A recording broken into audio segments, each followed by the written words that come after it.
Reaction with water.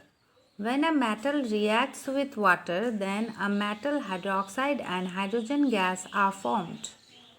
The vigor of reaction of a metal with water depends on its chemical reactivity. Some metals react vigorously even with cold water, some metals react with hot water, some metals react with steam, whereas some metals do not react even with steam. For example, sodium is a very reactive metal, therefore, sodium metal reacts violently even with cold water. Magnesium is a comparatively less reactive metal, so it reacts slowly with cold water. It reacts rapidly only with hot boiling water or steam. The metals like zinc and iron are less reactive, which react slowly even with steam. And the metals like copper, silver, and gold are so unreactive that they do not react with water or even with steam. The reaction of sodium metal with water is like this. Sodium metal react violently or vigorously with cold water, as sodium is a very highly reactive metal, so it reacts violently with cold water only, forming sodium hydroxide, which is a base, and hydrogen gas. Sodium combines with water, gives sodium hydroxide and hydrogen gas. So if we add a piece of sodium metal in water filled in a beaker, we will find that the piece of sodium metal starts moving in water, making a hissing sound. Soon the piece of sodium metal catches fire. When the reaction stops, we will feel the beaker to be somewhat hot. This is because heat is produced in this reaction. If we test the solution in the beaker with red and blue litmus papers one by one, we will find that it turns red litmus paper blue.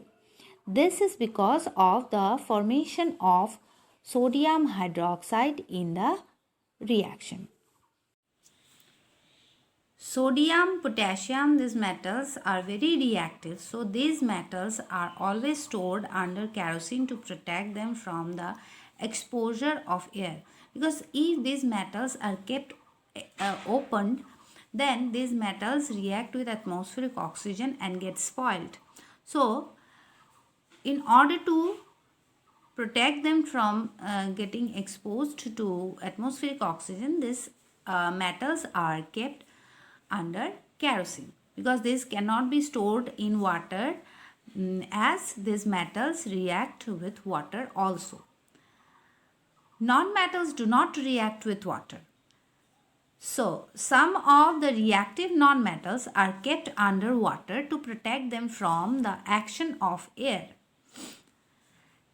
Some of the reactive nonmetals are like sulfur, phosphorus. These nonmetals, if kept opened, then these nonmetals react with atmospheric oxygen and get spoiled. So, in order to protect them from getting spoiled, these are kept under water.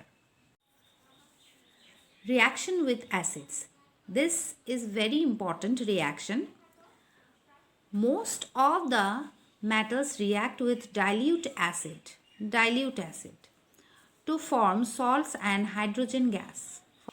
So, the vigor of reaction of a metal with dilute acid depends on the chemical reactivity of the metal again.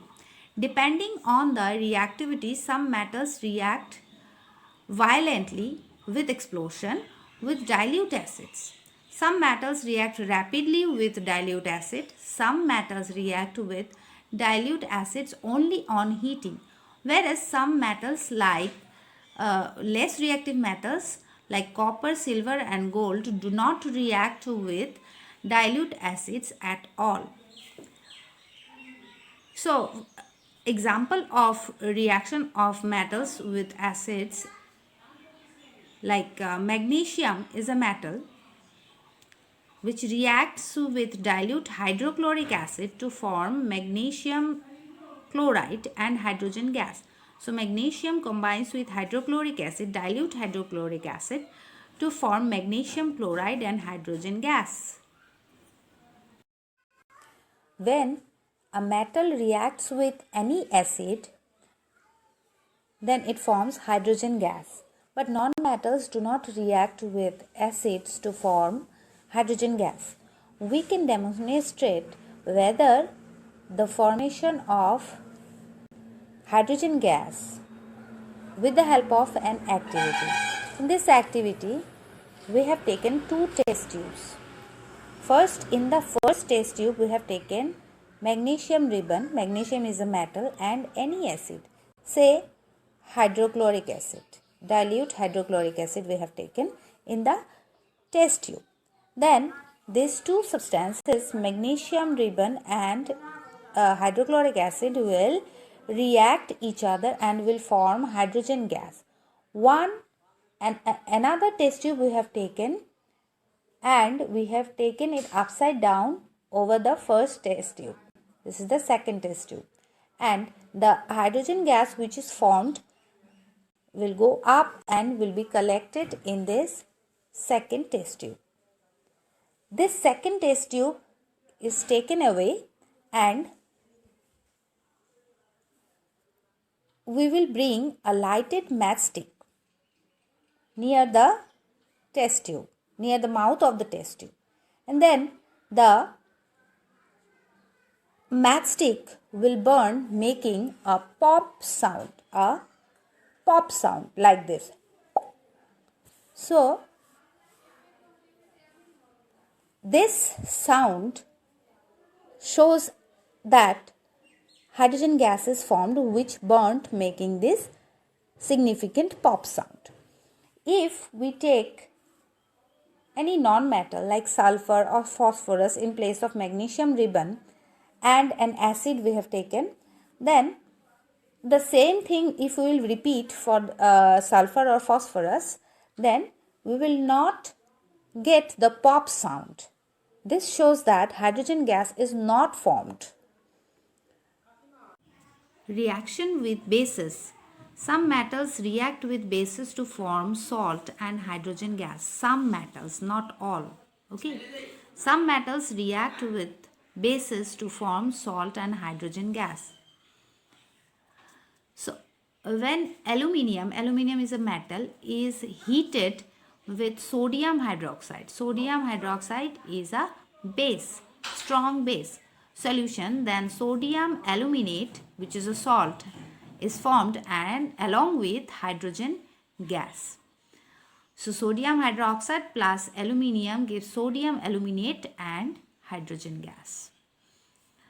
Some nonmetals also react with bases, but no hydrogen gas is formed. This is significant.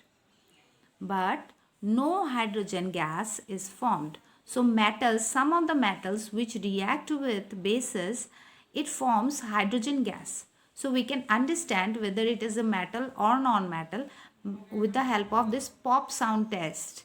If hydrogen gas is formed, that means it is a metal, and if hydrogen gas is not formed, that means it is a non-metal. The reaction of non-metals with bases are complex. So these reactions of non-metals with bases we will get in higher classes.